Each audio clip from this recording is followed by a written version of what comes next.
They came through the sky, not with weapons, but with trembling voices and outstretched hands. Their ships hovered like silver scars over Earth's upper atmosphere, sending desperate transmissions in broken common galactic. Their words were soaked in fear, their faces barely able to hide the terror of extinction. The Torellan Empire, once proud and vast, was burning, overrun by something they called the Gorgax Swarm. The Galactic Council refused to help. Too far, too dangerous, too many unknowns. Earth was their last hope. The message reached Earth's unified command just past midnight. The brass assembled, generals, strategists, analysts. None of them blinked. They watched the live feed. A high priest of the Trellin kneeling in his own blood on the steps of his planetary council, eyes wide, speaking the final plea before the swarm reached him. Help us. Please, send your warriors. We need Earth's Deathworlders. Everyone knew the term. It wasn't flattery. It wasn't even respect. It was fear. Earned, justified fear. Earth wasn't like the other planets. Gravity too strong, atmosphere too volatile, predators too brutal, wars too frequent. Mankind evolved not in harmony, but in combat. Every culture, every generation sharpened its people on violence, struggle, betrayal. Survival wasn't a right. It was a conquest. The Deathworlders were a project born from desperation and madness. Volunteers, or what passed for them. Men who had nothing to live for and everything to kill for. Most were ex-soldiers, criminals, forgotten ghosts of old wars, reforged with tech and trauma. At Fort Tempest, deep beneath the Siberian permafrost, the call came in. Commander Reese was the first to read it. He didn't speak. He just stared at the screen and cracked his knuckles. Around him, his squad, the last standing unit from the Icarus Wars, sat in silence. "They want help?" one of them grunted. "From us?" Reese nodded once. "They're not getting help. They're getting judgment." Each of the Deathworlders had scars that ran deeper than flesh. Marcus, the demolitions expert who hadn't smiled since his family was burned alive during the Martian riots. Colton, the sniper with tremors in his hands but still able to split a hair at 1,000 yards. And Reese himself, a man who buried his conscience somewhere under layers of synthetic muscle and liquored memories. They didn't wear capes. They wore body armor laced with scavenged alien tech and brutality. They didn't pray, they fought. And if the Torellan thought Earth would send angels, they hadn't paid attention to history. The Torellan transport ship shuddered when the Deathworlders stepped aboard. Even the AI voice stuttered in greeting. The alien delegation tried to welcome them formally, but none of the humans responded. Reese walked to the edge of the platform, looked out over the stars, and finally spoke. "You called us. Don't expect to control us." Their first destination was Valthor 9, a scorched colony planet where Torellan refugees had fled from the swarm, or so they claimed. The Deathworlders weren't so easily fooled. From orbit, the heat signatures told a different story, something darker, something waiting. Reese's gut twisted. This wasn't just a rescue mission. It never was. Boots hit dirt. The Deathworlders moved like shadows through ash and ruin. Colton scanned the area. "This place ain't overrun," he muttered. "It's bait." "Then let's bite back," Reese growled. They weren't here to negotiate. They were here to send a message, not just to the swarm, but to every race that watched from their safe distance.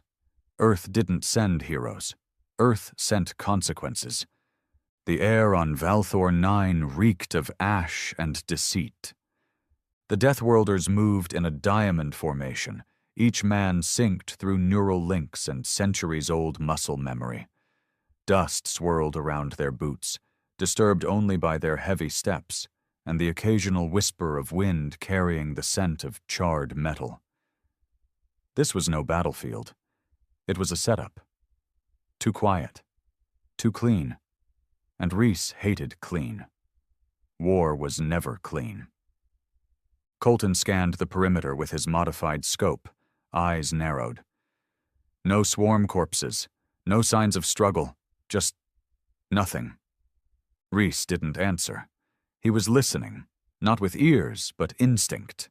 He'd felt it before, back on Europa during the Black Siege. The feeling right before everything goes to hell, a static in the bones, a silence that wasn't peaceful, just tense, like the planet was holding its breath. Marcus crouched beside what used to be a control station. Its panels were intact, unscorched. Whoever left didn't leave in a hurry. System logs are clean, no breach alerts, no swarm activity. If they ran, it wasn't from outside.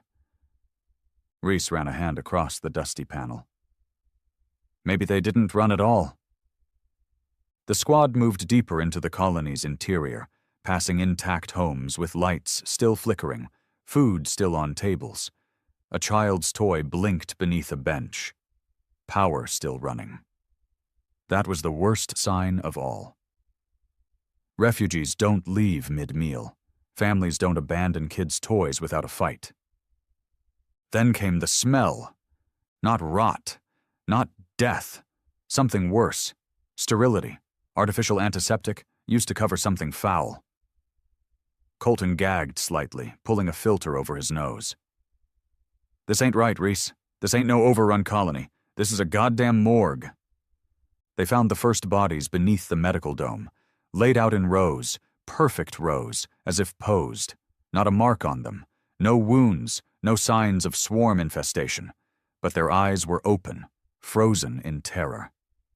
Children. Women. Old Torellan priests. All dead, and not recently. Days, maybe weeks. Marcus swallowed hard. They weren't killed. They were preserved, like samples. Reese knelt beside one. The skin felt cold, rubbery, not decay. Freezing tech had been used, probably military-grade cryonics. Why would you freeze a dead population unless you wanted to show it to someone? Colton tensed, his voice barely a whisper. A message? Reese stood up slowly. A lie. They weren't here for rescue. They were here to be filmed. And sure enough, they found the cameras, hidden within light fixtures, behind environmental controls, embedded in the damn trees. Alien tech, spliced with human design. Not Torellan. Reese ripped one from the wall and crushed it in his palm. They staged it, brought us here to perform. For who? Marcus asked. But they all knew the answer. The Galactic Council. The Deathworlders had a reputation. A dark one. The kind of reputation that made the other species lock their doors and hide their diplomats. Earth wasn't a part of the Council, not officially. Too unstable, they'd said. Too aggressive. Too human. But the Council watched. Always watched. Reese growled, low and bitter. They wanted footage. Proof. That humans are monsters. That we don't belong. So they baited us with a fake swarm attack? Colton spat. Used their own dead as props? Marcus checked a panel. Not all dead. Some of these chambers are still active. Life signs, faint, deep underground. Show me, Reese snapped. They followed the readings to an underground lab, heavily reinforced, hidden beneath layers of false rock and automated defenses. It took them 3 hours to break in, during which 2 drones nearly killed Marcus, and Colton lost a chunk of shoulder armor. Inside, they found the truth. Test subjects. Dozens of them. Human, alien, hybrid. Strapped to slabs. IVs dripping strange blue liquid into their veins. Brainwaves barely active. They weren't dead, but they weren't alive either. Marcus stepped back, horror twisting his face. This is an experimentation site. Reese read the alien logs, translating them line by line.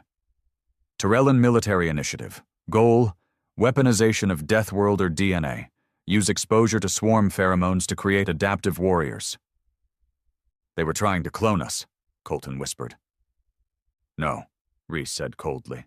They were trying to build something worse. He scrolled through the final log. Dated just a week ago.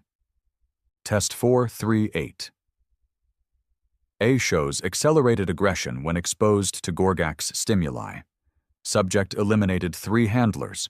Recommend sterilization protocol. Colton pointed to one of the slabs. That's not a clone. That's a man. Reese leaned over, staring into the slack face of a human male. Eyes sunken, skin pale. Scarred arms twitched beneath restraints. His dog tags read, Harris, A. 248th Infantry, missing in action 5 years ago. They weren't clones. They were abductees. Soldiers lost in old battles, believed dead, taken by Tyrellan Black projects and experimented on. Rage boiled in Reese's chest like molten iron. They didn't just lie to us. They used us, hunted us, turned our brothers into lab rats. Marcus shook with fury. We came to help. They turned it into a show. They think we're animals, Colton muttered. And now they're going to learn what kind of animal they invited to dinner. Reese activated his comm link. Base command. This is Commander Reese, Death Worlder Unit Omega-1. The mission is compromised. Request immediate orbital blackout. Tactical nuke on my coordinates. The reply came after a long pause. Affirmative, Commander. 15-minute countdown. Evac recommended. Reese looked at the bodies strapped to slabs. The ones who weren't dead yet. The ones who never had a chance to choose. He walked over to the control panel and started shutting off life support, one line at a time. Colton stared. We're killing them? They're already gone, Reese replied flatly. We're just making it clean. He reached Harris's slab, paused. If you can still hear me, brother, I'm sorry. He cut the power. They set explosives at key points throughout the lab. Marcus handed Reese the detonator, fingers shaking. They're going to call us monsters for this.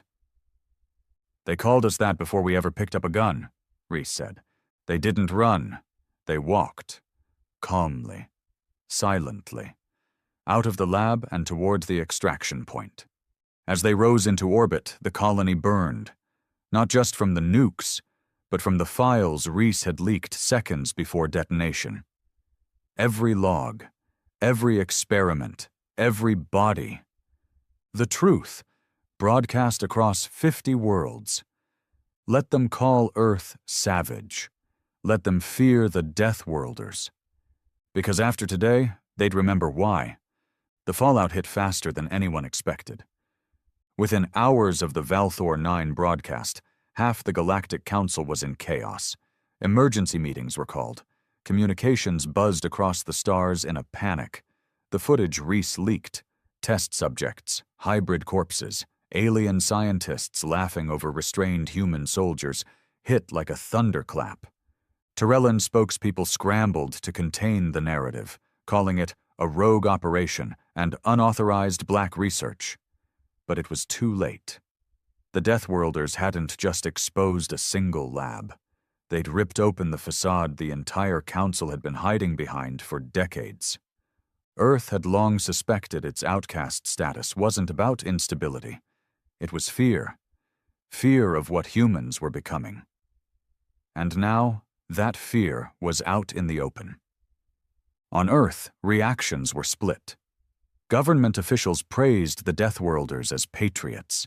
News outlets ran with headlines like "The Slaughter on Valthor 9" and "Earth's Reckoning." But behind closed doors, the unified command was seething. Reese stood in the cold, metallic debriefing chamber at Fort Tempest, flanked by Colton and Marcus, facing a panel of grim-faced brass and political operatives. Admiral Denton, an aging warhawk with a smile like a guillotine, leaned forward. "You disobeyed direct orders, Commander," Denton said. "We told you to secure the colony, not torch it." Reese didn't flinch.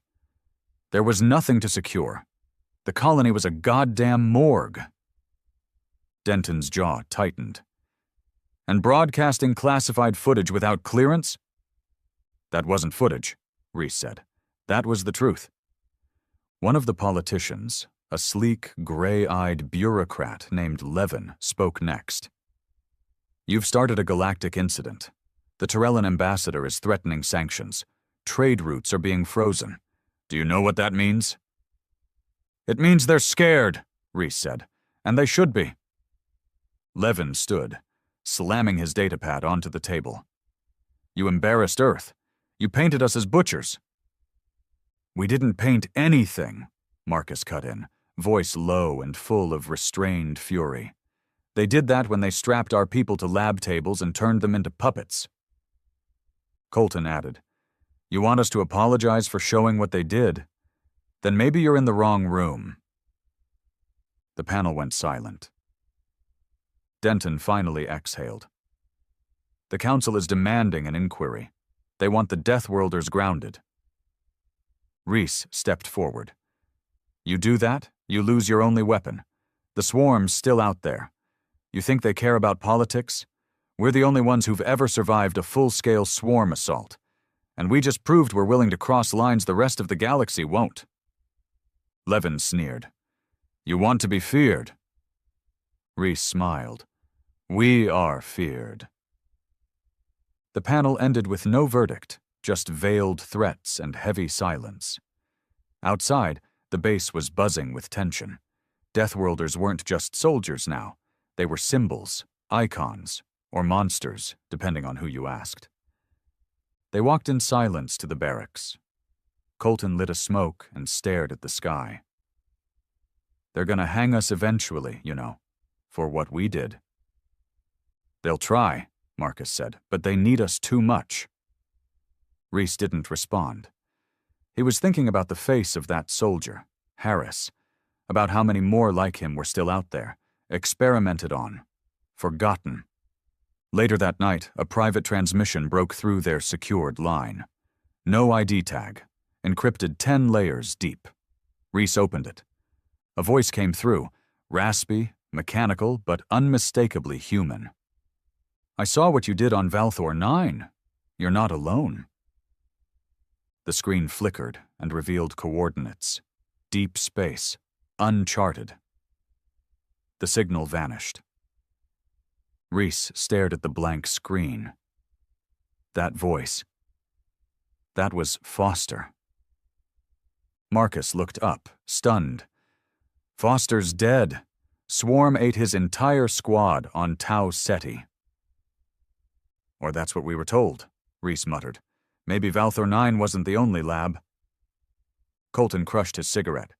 "If there's more of us out there—" "We find them," Reese said. "All of them."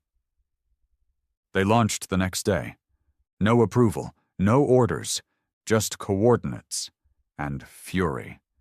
As their ship tore through the edge of known space, Reese reviewed the last clean data feed from the Valthor 9 system. One thing had been bothering him. The swarm. There had been no swarm on the planet, not even a pheromone trail. That kind of absence didn't make sense. The Gorgak swarm wasn't just a mindless plague. It was a strategic terror. It hunted, it chased, and when it devoured, it left signs. But Valthor 9 had nothing. Reese dug deeper. Cross-referenced older swarm activity. Looked at recent absences. Patterns emerged, not random. "Colton," he called. "Bring up swarm disappearance records. The ones the Council classified." Colton raised a brow. "That'll trigger a security tripwire." "Trigger it," Reese said. They broke through the archive wall in minutes. The data flooded the screen and chilled the room to ice. The swarm hadn't vanished. It had been diverted, herded like cattle. Marcus leaned in, face pale. Someone's been controlling the swarm. Or directing it, Colton whispered. The implications were sickening. The swarm, the galactic threat that justified the Council's emergency powers, its militarization, its oversight of unfit species like humanity. It wasn't a threat at all. It was a tool. Reese clenched his fists. They needed a reason to keep us on a leash, so they created one. Marcus nodded slowly. And now that the leash is breaking, they're panicking. The coordinates they were headed to weren't just a random location. They were a relay point, a meeting ground. And someone who had survived the swarm, someone like Foster, was trying to show them the bigger picture. Hours later, they reached a derelict station orbiting a dead moon. Lights flickering. No heat signature. Colton landed the ship in near silence. They entered cautiously. Inside, they found a nightmare. Walls lined with bodies in cryo-suspension. All human, all labeled with missing military tags. Men from wars long buried by governments and cover-ups. And then they found him. Foster. Alive, scarred, wired into the station's mainframe, his body half machine, kept alive by hate and broken tech. His eyes fluttered open as they entered. I waited, he croaked. Knew you'd come? Reese knelt beside him. How long? Foster coughed blood. 6 years. They took me, used me to calibrate the swarm's aggression. Tyrell Tech, council funding, we're the control group. You're saying the swarm, Marcus began. They trained it on us, Foster said, to test fear, loyalty, reactions of other species. We were always the experiment. Colton's face twisted with fury. They used the swarm as propaganda. Foster nodded. And when Earth got too loud, too proud, they planned to unleash the swarm on us next. Blame it on another outbreak. Clean slate. Reese stood, every inch of him trembling with a rage he could barely contain. This ends now, he said. He turned to his men. We're not just fighting the swarm anymore. We're burning down the whole rotten empire that let it live. The inside of the derelict station groaned like a dying beast. Pipes hissed steam through fractured joints, and exposed wires sparked against cracked alloy walls. It felt less like a facility, and more like a tomb. But inside that tomb, Foster had built something more dangerous than the swarm itself. Knowledge. They spent the first hours securing the site. Colton set up motion-triggered mines and signal scramblers around the perimeter, while Marcus dug through every active terminal. Reese stayed with Foster in the core chamber, watching the man who should have been dead explain how the galaxy had been built on betrayal. They didn't just create the swarm, Foster said, voice barely human now, filtered through cracked audio ports in his throat. They bred it in cycles, let it devour weak colonies, or strong ones that refused council compliance, always under the guise of outbreak or containment failure. Reese's jaw clenched. And Earth? Foster looked at him with hollow eyes. Next in line, they already mapped the cities, simulated the infection rate. They wanted to show the galaxy what happens when you let Deathworlders get too powerful. And the Tyrellan? Marcus asked, standing at the door. Pawns, Foster said. They didn't know they were being used either. They thought they were leading a containment alliance. In truth, they were just the cleanup crew. Colton leaned against the console. You said the swarm could be controlled. How? Foster nodded weakly. Neural beacon tech, tied to a master signal relay, buried deep in uncharted space. I hacked fragments of its frequency before they dumped me here. They think I'm dead. And that's our only advantage. Reese stepped forward. You want us to take control of the swarm? Foster gave a slow, grim smile. You want justice? You want them to fear Earth? Then take what they fear the most and turn it back on them. Reese looked to Colton and Marcus. Neither spoke, but their eyes said everything. This wasn't just a mission anymore. It was war, not against the swarm, but the architects of fear. Give us the coordinates, Reese said. Foster transferred the data to their ship's core. As the upload began, he slumped deeper into his cradle. I won't make it, he said, but that's not the point. You've seen the truth. You've lived it. They thought they could bury us in labs and silence. They forgot who they were dealing with, Reese replied. You're not just Deathworlders anymore, Foster whispered. You're the plague that eats the plague. He died with a faint smile, the systems around him dimming with his heartbeat. They didn't bury him. There wasn't time. Instead, they uploaded his consciousness fragment into the ship's AI core. He'd ride with them, even in death. The coordinates led them beyond known sectors, past the boundaries of charted space. They flew for 3 days in silence, save for the hum of engines and the occasional encrypted signal flare from Unified Command trying to locate them. They didn't respond. On the 4th day, they reached the relay. It wasn't a structure. It was a monolith, the size of a small moon built from obsidian black alloys, floating in the vacuum like a wound in space itself. Every sensor lit up red the moment they got close.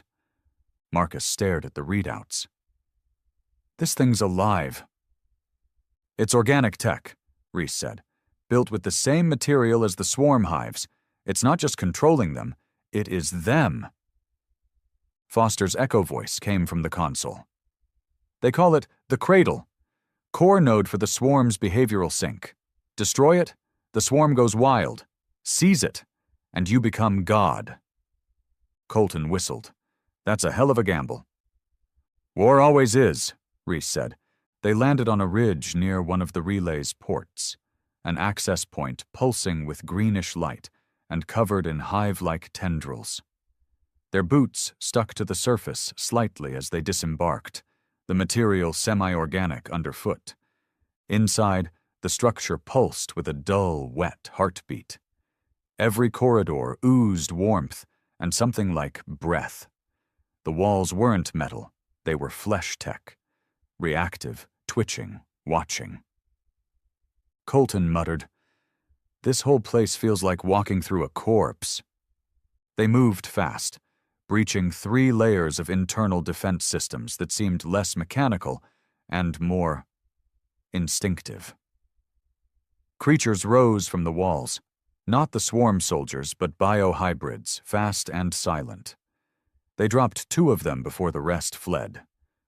Marcus accessed a mainframe shaped like a rib cage. Foster's right, he said. We can rewire this. Not permanently, but enough to shift control to our signal for a window. How long? Reese asked. 10 minutes, maybe 15. They set up defensive formations. Reese stood by the main chamber doors, pulse rifle at the ready. That's when it began. The swarm came. Not thousands. Millions. Ships, creatures, organic fighters moving as one mind. They knew. Somehow they knew their cradle was under siege. The outer hull trembled with the pressure of approaching forces. But inside, Reese didn't flinch. Colton, Marcus, hold that link. We buy time. The first breach came at the port shaft. Creatures poured through like bile through a cut vein. Colton fired 3 perfect shots, each to the head, each dropping a nightmare. Marcus triggered a charge that collapsed the shaft, buying them precious seconds. Sweat drenched their armor. Blood slicked the floor. But the console lights turned green. Foster's algorithm was sinking. 5%, Marcus gasped. We're in. Another wave hit them, this time smarter. Tactical formations. These weren't wild beasts. These were soldiers, engineered to adapt. Colton was knocked to the floor, his shoulder armor torn through. Reese dragged him back, fired point-blank into a swarmling's jaw. "Get up, Colton!" "Not dying here," Colton grunted, pulling himself up, blood running down his arm. 10 minutes, 15, 20. They held. The moment it hit 100%, the swarm stopped. Dead stop. Every creature, every drone, mid-motion, eyes glowing. The cradle responded. And for the first time in its existence, it listened to a human command. Reese stood in the center of the chamber, voice calm but loaded with fury. "You've been slaves, tools, murderers used for political leverage." The swarm trembled. "No more." He transmitted the new protocol, freedom, rewritten in pain and blood. The swarm didn't bow. It saluted. Outside, in every sector of known space, the swarm stopped attacking. Ships halted mid-assault. Hives paused. The death toll across the stars froze. And then came the backlash. Council channels lit up with panic. Entire sectors went dark, either fleeing or preparing for retaliation. Some declared Earth a rogue threat. Others begged for talks. Reese stared into the stars, eyes burning. "They made us outlaws," he said. "Let's show them what outlaw justice looks like." The return to Earth was anything but triumphant. They didn't arrive in parades or banners. No medals waited. No bands played. What met them instead was silence. Tense, uneasy silence. As the dropship broke through the upper atmosphere, Unified Command dispatched a single message. "Return to Fort Tempest, immediately. Disarm and prepare for containment." Reese chuckled bitterly as the words lit up the ship's main console. "They're scared." "Of us?" Colton asked, his arm still strapped with medical gauze. "Of what we've become," Reese said. The landing pad at Fort Tempest was crawling with soldiers. Armored, locked, formation tight. Reese recognized the stance. It wasn't defense. It was containment. They weren't there to welcome them. They were there to put them in a cage. General Allard, a stiff-backed career man who had never once seen real combat, stepped forward as the Deathworlders disembarked. "By order of Unified Command," Allard announced, "you are hereby relieved of duty pending full investigation into unauthorized galactic interference, hostile force commandeering, and high-level insubordination." Reese stepped forward. No salute, no acknowledgement, just steel in his voice. "We stopped the swarm. We exposed the Council's lies. And you want to contain us?" Allard didn't blink. "Your methods were extreme. And effective." Marcus added, "You should be thanking us, not reading off charges." "This isn't about gratitude," Allard snapped. "It's about control. You've made Earth a target. You've given hostile species every excuse to declare war." "No," Reese said coldly. "We've given them a reason to think twice." Tension hung in the air like a drawn bowstring. For a moment, the entire base stood on the edge of civil war. But then Colton stepped forward, ripped off his insignia patch, and dropped it on the ground. "We don't fight for command anymore." Marcus followed. Then Reese. They turned and walked off the landing pad. No one dared stop them. That night, news of their return went viral. The footage from the cradle, the synchronized stop of the swarm, the image of Deathworlders standing in the heart of what every race feared most, and commanding it. Every channel lit up with fear, awe, or hatred. Some called them tyrants, others saviors. Most just whispered a new name across the stars: the lords of the swarm. Earth's population was divided. Civilians praised them. Protesters chanted in the streets, "Let them lead." Political elites begged for distancing statements. Corporations moved resources off-planet. But in the shadows, something else was brewing. They weren't the only ones betrayed by the Council. Within a week, encrypted signals began reaching them, from rebel colonies, outlaw species, fringe mercenaries, the broken, the used, the cast aside. They all shared one thing: hate for the system that fed off them. At an abandoned mining colony on Europa, Reese convened the first gathering. It was rough, unsanctioned, and crawling with danger. Ex-soldiers from the Kravari Wars, technicians exiled from Arcos Prime, pirate warlords, even a defector from the Torellan military, face scarred, voice bitter. One by one, they stood and spoke, not in unity, but in rage. We were cannon fodder. They took our sons for experiments. They bombed our homes for peace treaties. Reese listened. Then he stepped into the center. They lied to you, to all of us, told us the swarm was a plague, told you Earth was unstable, told you we were the monsters. He paused. And maybe we are. Silence. But monsters don't beg for freedom. We take it. He held up a data pad, projecting live feed from the cradle. The swarm, still dormant, still obedient to Earth's command. A god sleeping in a box. This isn't just revenge. This is revolution. The galaxy tried to crush us under order. Let's answer with chaos.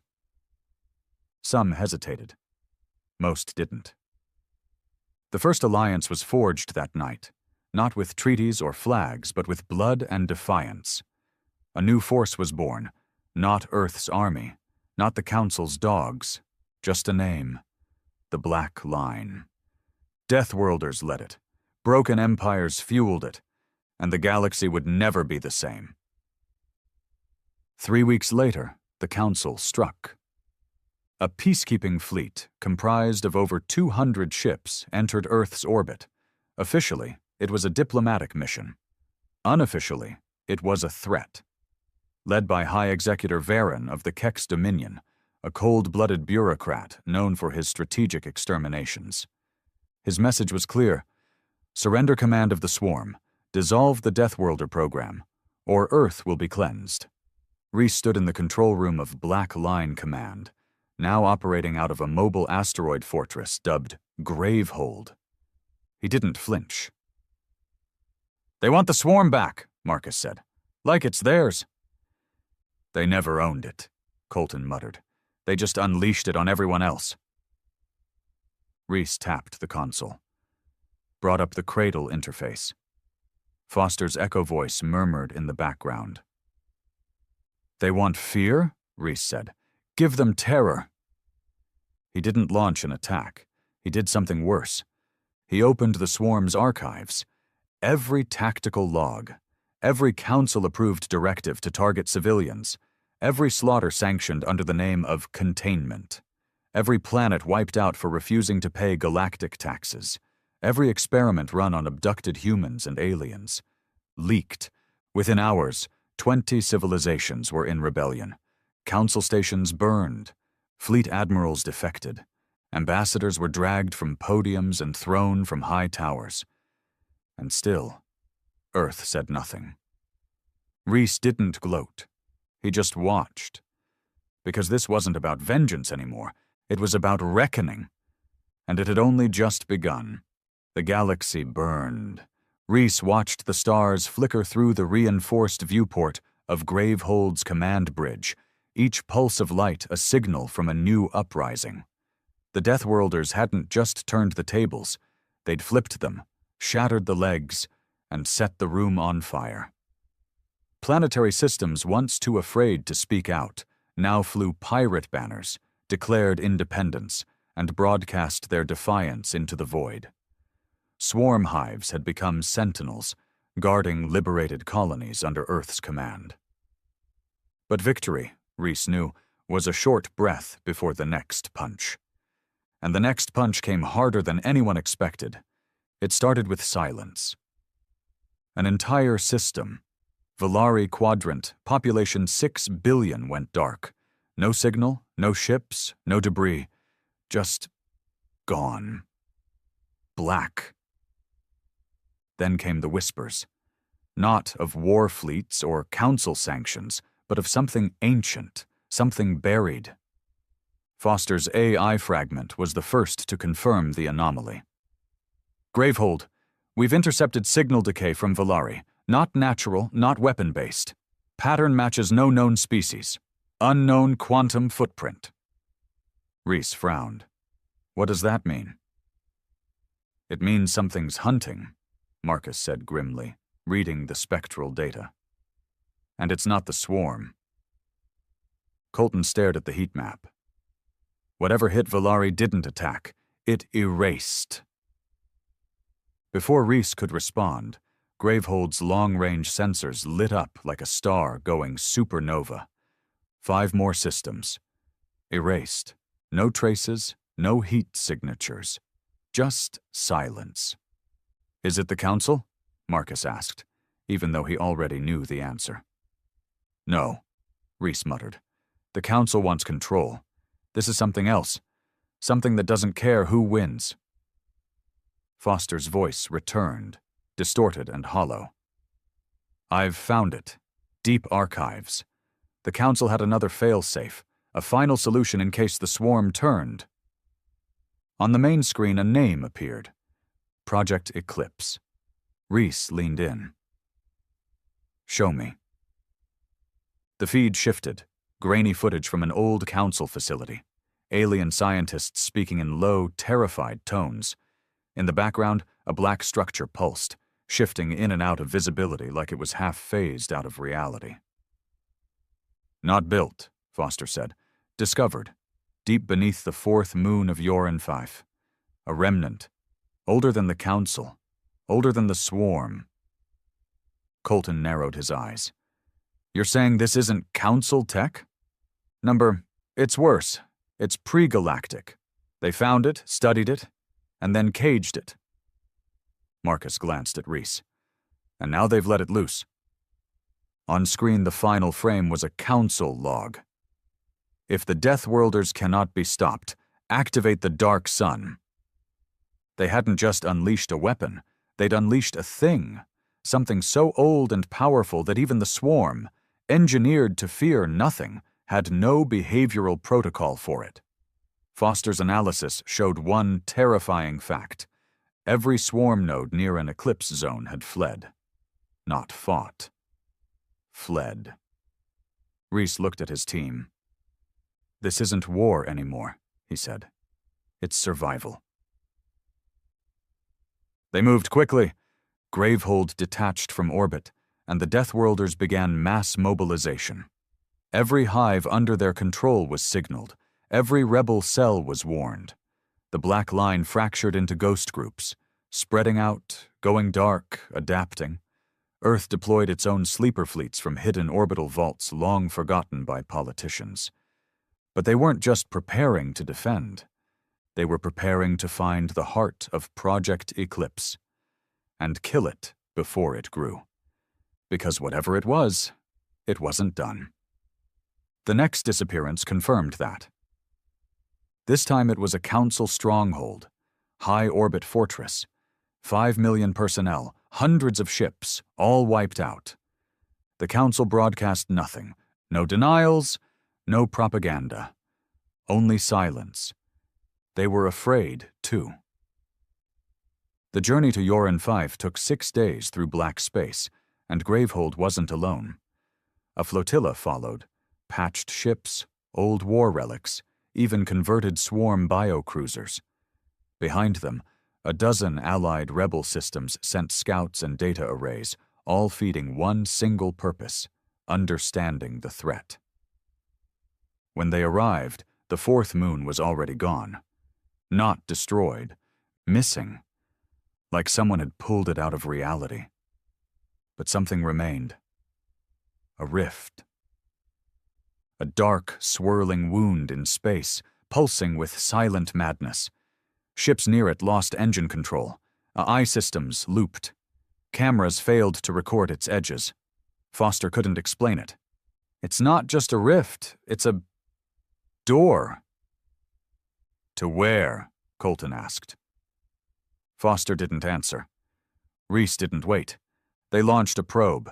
It disappeared in 0.3 seconds. Data came back, encrypted, corrupted, but not before a single frame broke through.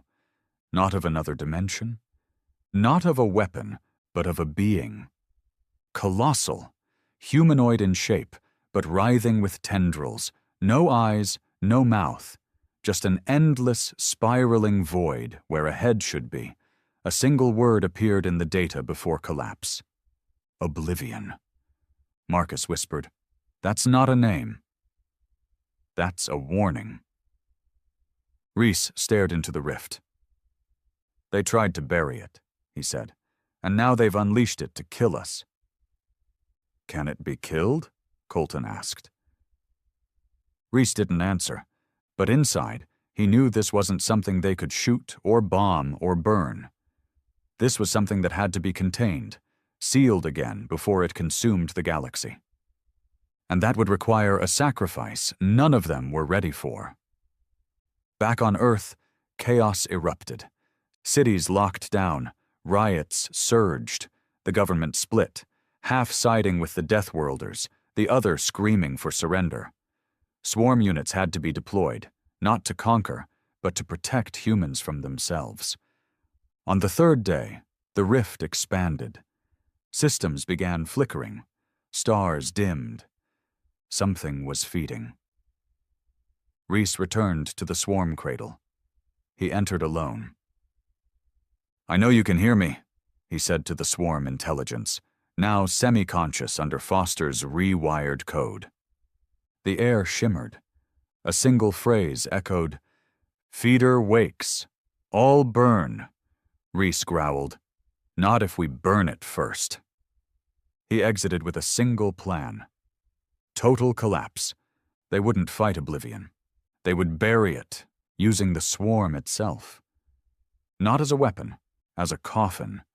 They would drive every swarm creature, every hive, every ounce of living biotech into that rift. Detonate the cradle. Seal the door with the only thing the galaxy ever feared. Itself. And the Death Worlders would lead the charge. One last war. One last reckoning. They called it the Last Drive. A name spoken in hushed tones across war rooms, rebel bunkers, and pirate fortresses. Every corner of the galaxy, friend, foe, or fugitive, heard the signal. The Death Worlders were moving, not to conquer, not to hold territory, but to throw themselves into the mouth of something older than death. The plan was madness. Drive the entire swarm, every single hive, every bioship, into the Oblivion Rift. Collapse it with raw force, swarm cores detonated in unison. Seal the gate, not with science, not with diplomacy, but with the sacrifice of the monsters they'd once been so terrified of. And Earth would lead the charge. Reese stood before the central command table on Gravehold, surrounded by the last Death Worlder unit. Just 7 men now. Time had carved them down, stripped them of everything but grit, fire, and spite. "Most of you won't come back," he said. "You already knew that." Marcus nodded. "We didn't sign up for medals?" Colton smirked. "Didn't sign up for anything, remember?" A few chuckles passed through the silence. It wasn't fearlessness. It was acceptance. Reese continued. "The swarm's ready. Cradles linked to the rift path. Foster's core. I will maintain the sync long enough for the swarm to enter fully." He tapped the table, and a hologram flickered into place. showing hundreds of thousands of swarm ships moving in formation, like a single leviathan made of nightmare. After the last ship breaches the rift, we detonate every core node. It'll either close the rift or annihilate everything inside. And if it doesn't? Marcus asked. Reese didn't blink. Then we make sure it doesn't leave. The black line assembled one final time at the edge of known space.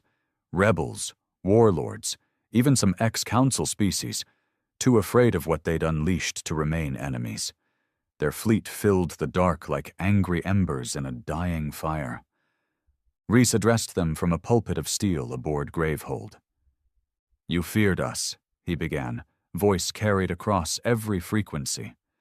"You called us savages, freaks, monsters." He paused. "You were right." Silence. "But now you need monsters. You need the thing the galaxy buried to bury something worse. We're not here to beg for your trust. We're not here to ask permission. We're here to do what no one else will." He stepped back. "Join us, or get out of our way."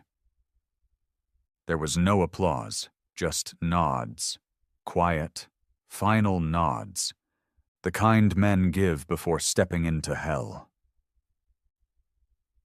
The approach to the rift was chaos. As the swarm moved, oblivion fought back. Reality twisted. Ships vanished mid-formation. Some pilots began screaming over comms before vaporizing into light. A Deathworlder cruiser began folding in on itself, not physically, but dimensionally, shrinking into a black thread until it snapped from existence. Still, they pressed on. The first wave of swarm hives entered the rift. Nothing came back.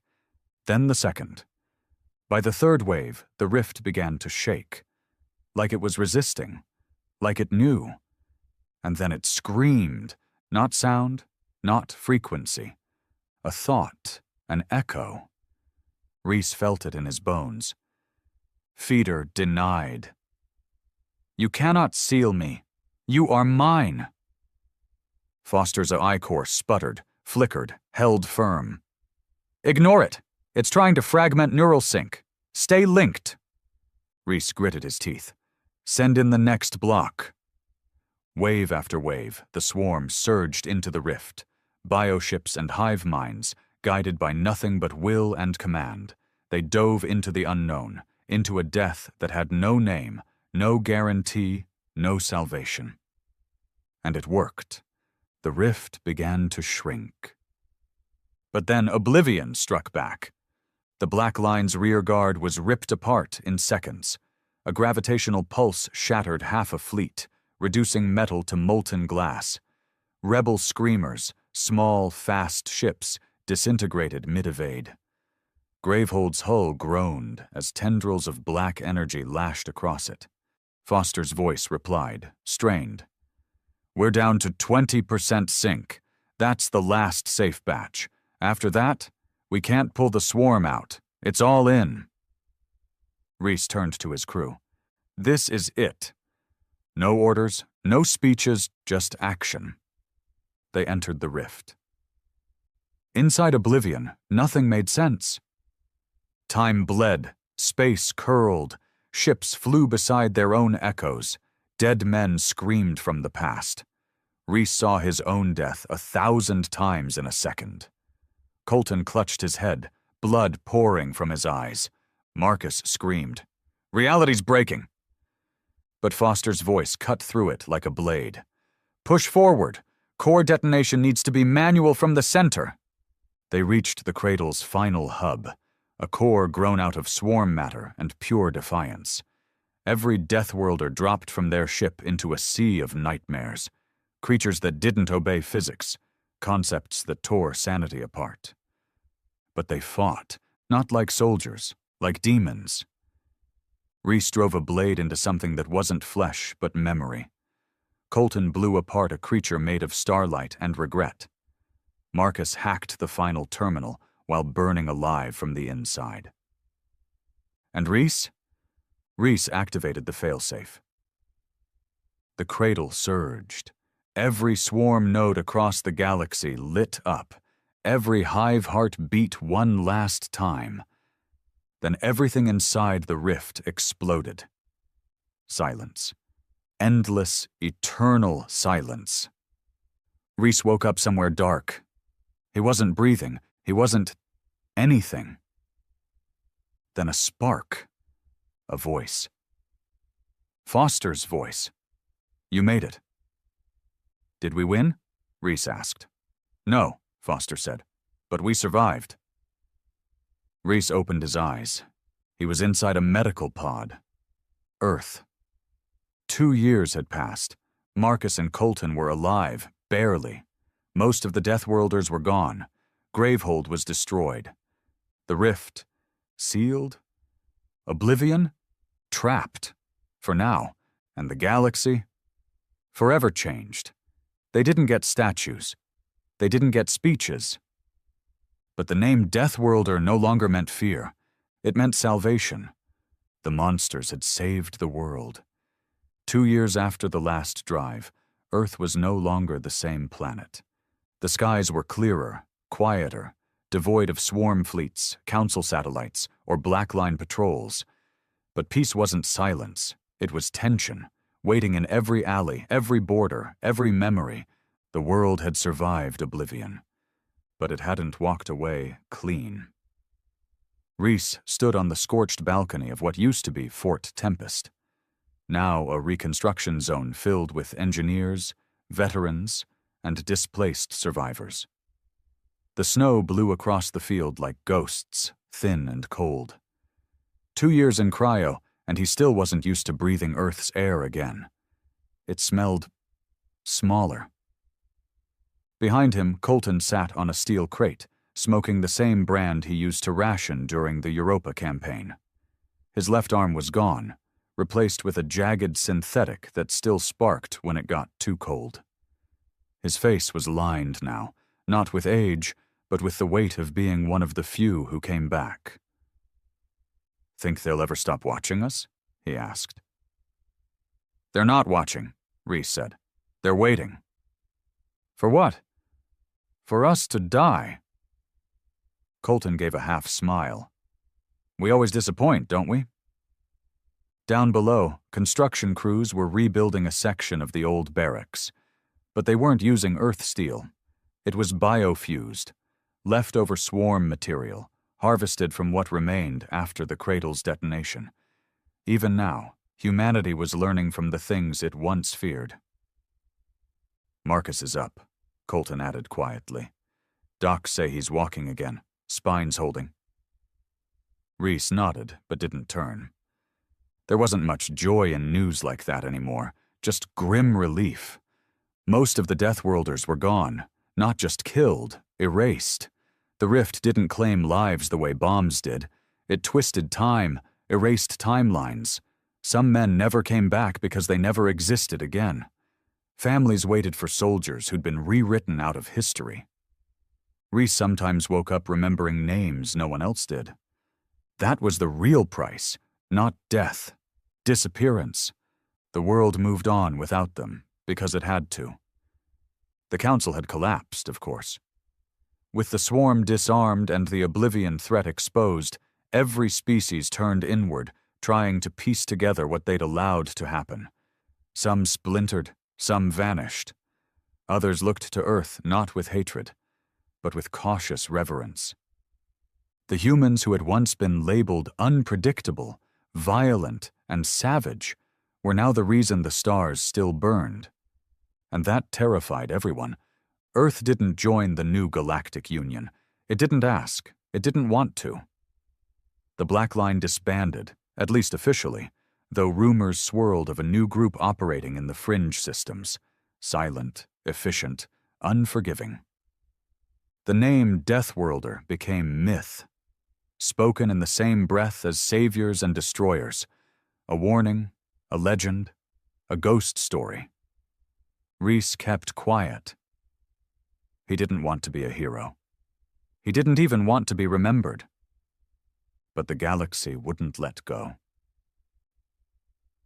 3 months after Marcus recovered, a transmission came through, Old encryption.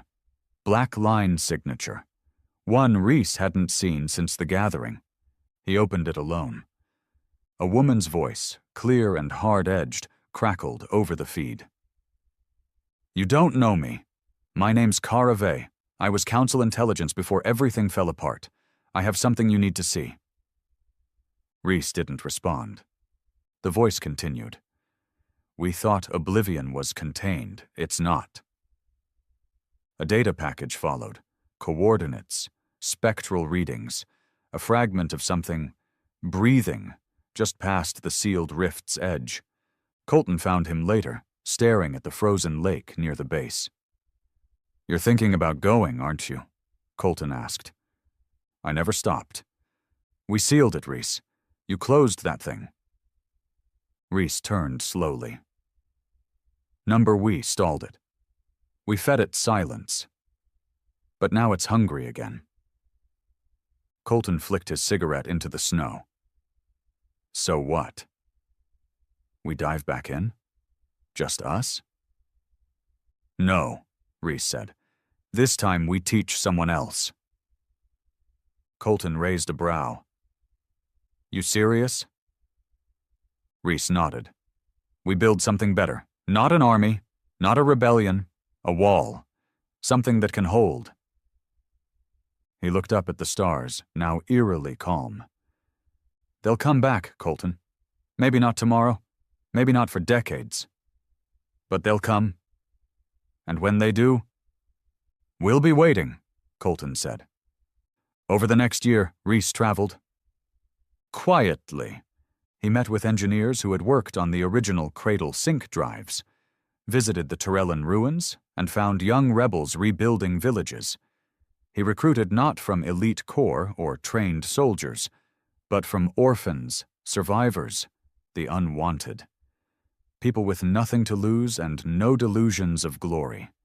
He didn't give them uniforms, he didn't give them flags, he gave them the truth that the galaxy wasn't safe, that peace was an illusion, and that monsters like them were still needed, not to destroy but to stand between existence and whatever came next.